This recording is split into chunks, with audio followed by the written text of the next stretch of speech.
রাজধানী। খবর পড়ছে প্রিয়া বিশ্বকর্মা। প্রথমে বিশেষ খবর। সংসদের উভয় কক্ষে আজও রাষ্ট্রপতির অভিভাষণের ওপর ধন্যবাদসূচক প্রস্তাব নিয়ে আলোচনা হবে। কেন্দ্রীয় সমবায় মন্ত্রী অমিত শাহ আজ নতুন দিল্লিতে ভারতের প্রথম সমবায় ভিত্তিক যাত্রী পরিবহন প্ল্যাটফর্ম ভারত ট্যাক্সির উদ্বোধন করবেন। নতুন মুখ্যমন্ত্রী ইউমনাম খেমচাঁদ সিং এর সরকার গঠনের পর আজ মণিপুর বিধানসভার অধিবেশন বসবে। বিভিন্ন নির্দেশ উপেক্ষা করার জন্য পশ্চিমবঙ্গের মুখ্য সচিবকে কড়া চিঠি পাঠিয়ে নির্বাচন কমিশন 9 ফেব্রুয়ারির মধ্যে পূর্ণাঙ্গ রিপোর্ট তলব করেছে। নির্বাচন কমিশনের নির্দেশ মেনে কেন্দ্রীয় পর্যবেক্ষক হিসেবে নির্বাচিত এ রাজ্যের আধিকারিকরা নির্ধারিত সময় প্রশিক্ষণ বৈঠকে যোগ দিচ্ছেন। সুপ্রিম কোর্টে আজ পশ্চিমবঙ্গের রাজ্য সরকারি কর্মচারীদের মহার্ঘ ভাতা সংক্রান্ত মামলার রায় ঘোষণা। রাজ্যপালের অভিভাষণের পর পশ্চিমবঙ্গ বিধানসভায় আজ অন্তর্বর্তী বাজেট পেশ করবেন অর্থ প্রতিমন্ত্রী চন্দ্রিমা ভট্টাচার্য। আজ সেই বিস্তারিত খবরে। লোকসভায় আজও রাষ্ট্রপতির অভিভাষণের ওপর ধন্যবাদসূচক প্রস্তাব নিয়ে আলোচনা চলবে। পাশাপাশি 2026-27 অর্থবর্ষের কেন্দ্রীয় বাজেট প্রস্তাব নিয়েও আলোচনা হবে। এদিকে রাজ্যসভাতেও আজ সংসদের উভয় কক্ষে রাষ্ট্রপতির যৌথ অভিভাষণের ওপর ধন্যবাদসূচক প্রস্তাব বিষয়ে আলোচনা চলবে।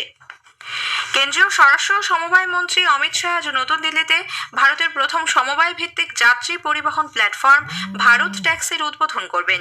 দেশের নাগরিক কেন্দ্রিক পরিবহন সমস্যার সমাধানে ও সমবায় ক্ষেত্রকে মজবুত করতে এটি হবে একটি গুরুত্বপূর্ণ পদক্ষেপ।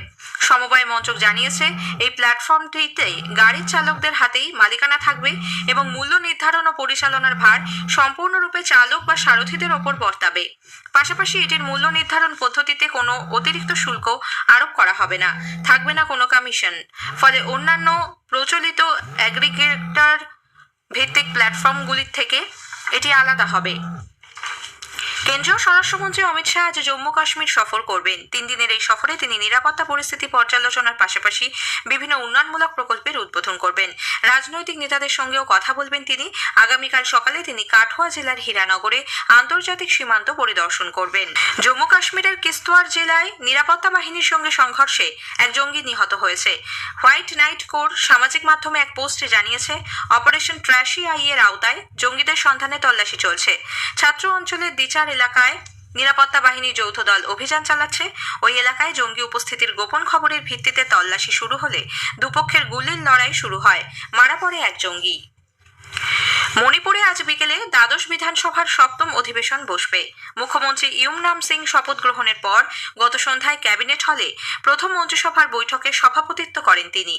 স্বরাষ্ট্র মন্ত্রকের তরফে গতকাল এক বিজ্ঞপ্তিতে জানানো হয়, সংবিধানের 356 ধারার আওতায় রাষ্ট্রপতি দ্রৌপদী মুর্মু রাষ্ট্রপতি শাসন জারির এই নির্দেশিকা প্রত্যাহার করে নিয়েছেন। ইম্ফলের লোকভবনে রাজ্যপাল অজয় কুমার ভাল্লা ইউমনাম সিংকে শপথ বাক্য পাঠ করান। শপথ গ্রহণের পর সাংবাদিকদের মুখ্যমন্ত্রী বলেন, মণিপুর 2047-এ বিকশিত ভারতের লক্ষ্য পূরণে গুরুত্বপূর্ণ ভূমিকা পালন করবে। কৃত্রিম বুদ্ধিমত্তা এআই ক্ষেত্রে বিভিন্ন প্রতিকূলতার মোকাবিলায় ভারতের ভূমিকার প্রশংসা করেছেন রাষ্ট্রসংঘের মহাসচিব আন্তোনিও গুতেরেস। নতুন দিল্লিতে আগামী 16 ফেব্রুয়ারি শুরু হতে চলা ভারত এআই ইম্প্যাক্ট শীর্ষ সম্মেলনের আগে তিনি বলেন, কৃত্রিম বুদ্ধিমত্তা আন্তর্জাতিক সম্পর্কের ক্ষেত্রে একটি অত্যন্ত গুরুত্বপূর্ণ বিষয়। এই সম্মেলন আয়োজন করে সরকার, নাগরিক সমাজ এবং বেসরকারি ক্ষেত্রগুলিকে এক মঞ্চে আনার জন্য ভারতকে ধন্যবাদ জানান তিনি। 100টিরও বেশি দেশ থেকে 35,000-এরও বেশি অংশগ্রহণকারী এজন্য নাম নথিভুক্ত করেছেন। এর মধ্যে 500-র বেশি স্টার্টআপ রয়েছে। সম্মেলন চলবে 20 ফেব্রুয়ারি পর্যন্ত। বিদেশমন্ত্রী ডক্টর এস জয়শঙ্কর বিরল খনিজ সংক্রান্ত বিভিন্ন চ্যালেঞ্জ এবং আন্তর্জাতিক ক্ষেত্রে সহযোগিতা বৃদ্ধির মাধ্যমে সরবরাহ শৃঙ্খল সংক্রান্ত সমস্যা সমাধানের উপর গুরুত্ব দিয়েছেন। ওয়াশিংটন ডিসিতে মার্কিন বিদেশ সচিব মার্কো রুবিওর নেতৃত্বে আয়োজিত গুরুত্বপূর্ণ খনিজ সংক্রান্ত মন্ত্রী পর্যায়ের প্রথম সম্মেলনে যোগ দিয়ে ডক্টর জয়শঙ্কর বিরল খনিজের ক্ষেত্রে ফোর্জ উদ্যোগের প্রতি ভারতের সমর্থনের কথা তুলে ধরেন। পরে সামাজিক মাধ্যমে এক পোস্টে ডক্টর জয়শঙ্কর জানান, সম্মেলনে national critical minerals mission, rare earth corridor ইত্যাদি ভারতের একাধিক প্রকল্পের কথাও তুলে ধরেছেন তিনি। বিশ্বের অন্যতম প্লাস্টিক প্রদর্শনী প্লাস্ট ইন্ডিয়া 2026 আজ নতুন দিল্লিতে শুরু হচ্ছে। রাসায়নিক ও সার মন্ত্রক জানিয়েছে, আন্তর্জাতিক স্তরে 2000-এরও বেশি অংশগ্রহণকারী মেশিনারি, কাঁচামাল এবং চক্রাকার অর্থনীতি ক্ষেত্রে তাদের অত্যাধুনিক উদ্ভাবন প্রদর্শন করবেন। এই অনুষ্ঠানে বাণিজ্য, প্রযুক্তি, দক্ষতা উন্নয়ন, পর্যটন সংক্রান্ত ভারতের কৌশলগত শক্তি তুলে ধরা হবে। বিকশিত এবং আত্মনির্ভর ভারতের ধারণার সঙ্গে সামঞ্জস্য রেখে প্রদর্শনের মূল ভাবনা ভারত নেক্সট। আজকের প্রসঙ্গ অনুষ্ঠানে এবারের বিষয় প্রগতি। আজ শুনবেন পশ্চিমবঙ্গের জলপথের উন্নয়নে কেন্দ্রীয় সরকারের বিভিন্ন উদ্যোগ নিয়ে বিশেষ আলোচনা। কলকাতার শ্যামাপ্রসাদ মুখার্জি বন্দরের চিফ ইঞ্জিনিয়ার শান্তনু মিত্রের সঙ্গে কথা বলেছেন দিব্য দে। আজ শুনবেন দ্বিতীয় তথা শেষ পর্ব।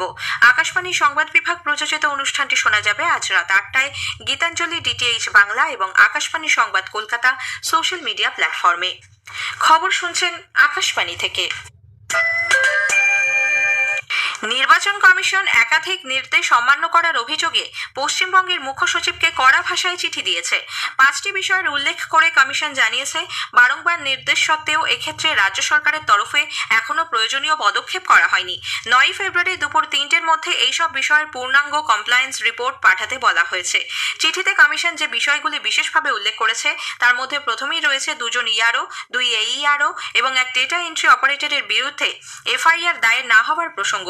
বিধি বহির্ভূতভাবে 11 জন অতিরিক্ত এইআরওকে শুনানির কাজে নিযুক্ত করার জন্য বসিরহাট 2-এর বিডিও ও এইআরও সুমিত্র প্রতিম প্রধানকে সাসপেন্ড করার নির্দেশও কার্যকর হয়নি।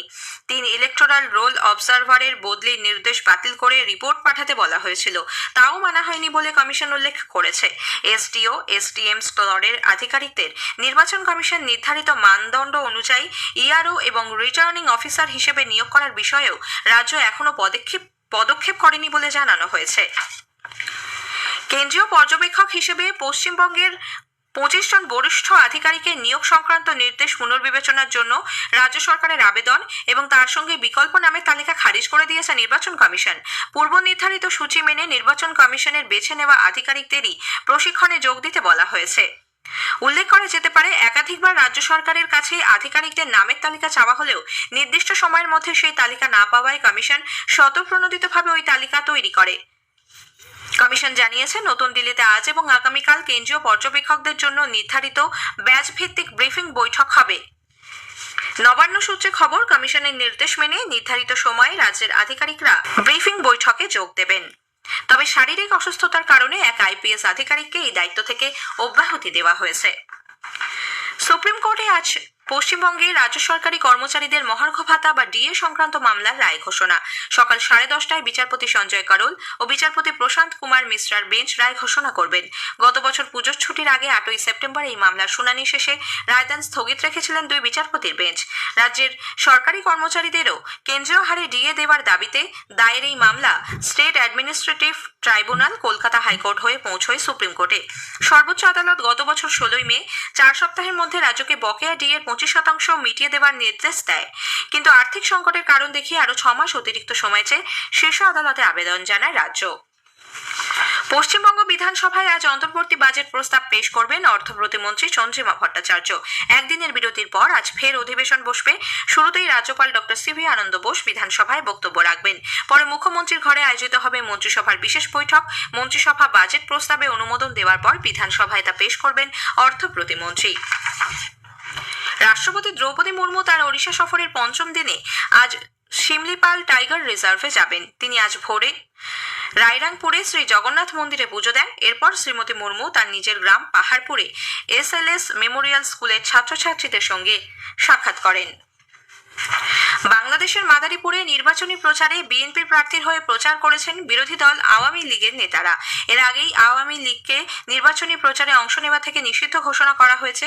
তারপর আওয়ামী লীগ নেতাদের এই কর্মকাণ্ডে বাংলাদেশের রাজনৈতিক মহলে শুরু হয়েছে চাপানুতোর। ওই আওয়ামী লীগ নেতারা জানান, প্রাক্তন চিফ হুইপ নুর-ই আলম চৌধুরী লিটনের নির্দেশে তারা বিএনপির প্রার্থীর হয়ে প্রচার করেছেন।